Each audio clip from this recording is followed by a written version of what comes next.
mën a am capacité def de bons choix te kooku ça passe par l'école. Normalement waruñu hésiter su fekkee ne ça va ñu reconduire. mais su fekkee ne ça ne va pas ñu folli ba moment bi ñuy am lu baax. parce que man bëgguma aussi nit ñi di cantonné wu est-ce que ñii suñu ñëwee mais ñëwaguñu on leur donne la chance de le faire mais suñ ko deful nag ñu am capacité dindi leen. mais le problème des fois population yi du ñu def confiance ci candidature indépendante yi ci ñi nga xam te ne nii ils ne font pas de politique gis nañ ko ci élection yi ñu jàll.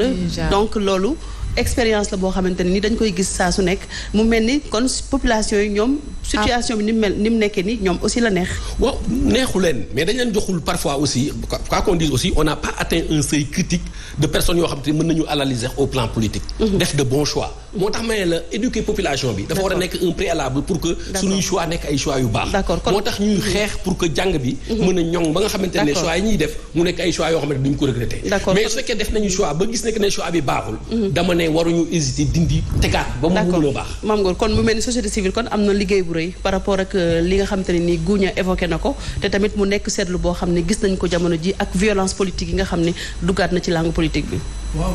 li ñuy wax mooy comme ni nga ko waxee rek. dara soppeeku fi gis nga li fi xewoon Ziguinchor gëm naa mu xewaat fi sax ci yeneen localité parce que ñoom politique bi moom moo demee noonu fii ay xëccoo leen xam ay maa la gën a maay nekk maire rek même entre des gens du même parti day gis ànduñu donc loolu te li gën a garaawal affaire yooyu yëpp mooy impunité bi li fi war a dindi lool xeex bu fekkoon nit ñi dañoo xeex parce que fu xeex am ba direct turu fa je pense que yoon war na fa intervenir parce que ak nu mu mën di demee yoon war na fa intervenir ndax yi am na yoo xam boo koy bàyyi di ko bàyyi mën na dem ba jur loo xam ne nii di nga dem ba dootoo ko mën a faj donc te li xew ci yenn réew yi nan bàyyi naan Sénégal exception la li xew faneen fi mën na fi xew li xew à côté de nous tout près de nous mën na xaw Sénégal donc bu ñu xoolee ay violence di bàyyi noonu nit ñi gaañante ëllëg si biir nit ñi mën nañ cee dee comme ñi fiy dee yi bare parce que ñun on a connu des moments de violence extrême gis nañ fi 88 gis nañ fi 86 gis nañ fi 96 gis nañ fi 2011 gis nga fi récemment février mars 2021 gis nga te dañuy ragal dans quelques mois même situation pose reproduire fii parce que nit ñi ñu ci dee ak ñu ci blessé dañ leen fàtte nañ leen par perte de profit gars yi xamatuñ léegi tàng bi rek la ñuy wax dañ ne woon ils exigent la justice la transparence mais léegi kenn waxatu ci donc ñuy nës-nësal yooyu nës-nësal di ko nës-nësal ba affaire yi xëy na këpp na këlëb ñëpp am ci problème je pense que loolu loo xam ne nii dafa war a jeex la donc impunité bi fekk jógewu fi ba pare nit ñi responsable nit ñi bañ a topp ci des petits politiciens yoo xam ne nii ils sont là que pour leurs intérêts ñoo xam ne nii buñ fi nekkee buñ politiqueul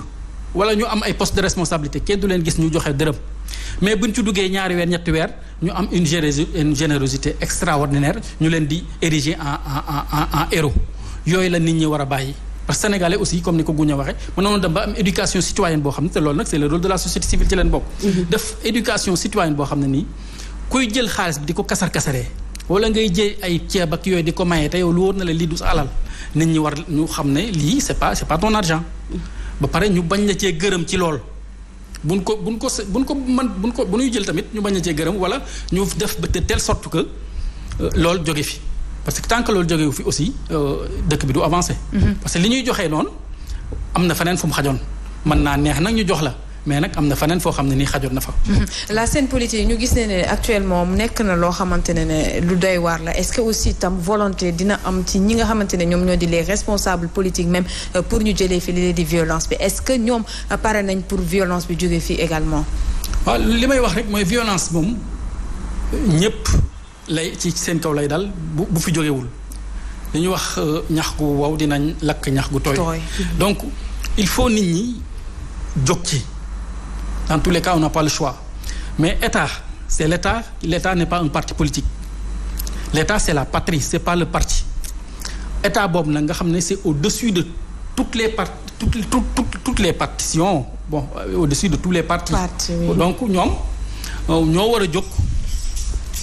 mettre fin à cette violence. D'accord. ku tooñ ñu ne la yow yaa tooñ teg la ci yoon. koo xam ne ni aussi yaa ngi menacé wala ngay provoquer ay violence ñu teg la ci yoon. te ba pare justice bi nekk une justice juste mais pas une justice boo xam ne nii da ngay jàppale nii bàyyi ñii dañuy tooñ nga jàpp tëj suba kenn wax dara rek waxuma la tooñ sax mais wax benn mot rek benn expression ñu ne la bon diffusion de fausses nouvelles dam jàppale tëj. je pense que loolu yëpp bala moo am il faut que la justice joue son rôle. Son rôle mooy être juste. Avec tout le monde je pense que loolu moo fi mën a indi sérénité ba échéance électorale yi ñu jëm ay locales mi ngi ñëw ay législatives mi ngi ñëw 2024 ay élections présidentielles mi ngi ñëw donc loolu yëpp na état jël ay responsabilités opposition jël ay responsabilités société civile jël ay responsabilités ak citoyens yi seen jëmmi bopp. D'accord. Xam na ñoom aussi. Ils sont au cœur de tous les débats de tous les enjeux. ñoom aussi ñu jël seen responsabilités. D'accord peut-être benn question avant may delluwaat ci Gounia. ci local yi. gis nañu violence yi wax nañ ko waxaat ko ak moor yi nga xamante ne nii ñaan ñu ko yàlla ni bu mu ko am mais d'habitude bu ay échéance électorale ñëwee lu nekk ngay gis. mais tey ñu taxaw seetlu ci li waral coow li muy élection yi locales yi est-ce que tey collectivités locales yi dafa changer nekkinu population yi bu ñu gisee manquement yu bari nga xamante ne ni acte 3 de la décentralisation gis nañ ko ci. waaw loolu aussi question bu am solo la parce que acte 3 de la décentralisation bi ñu ñëwee parce que dañ ko présenté woon comme quelque chose boo xam ne dafa war a révolutionner mbir yi. changer visage yu communes yi parce que foofu boo demee même village yëpp léegi ay communes la léegi moom daanaka village amatul ñëpp ay communes la léegi dañ jàppoon ne nit ñi dañuy gën a jege seen communes yi gën ko changer nit ñi gën cee gis seen bopp ñu am ay infrastructures mais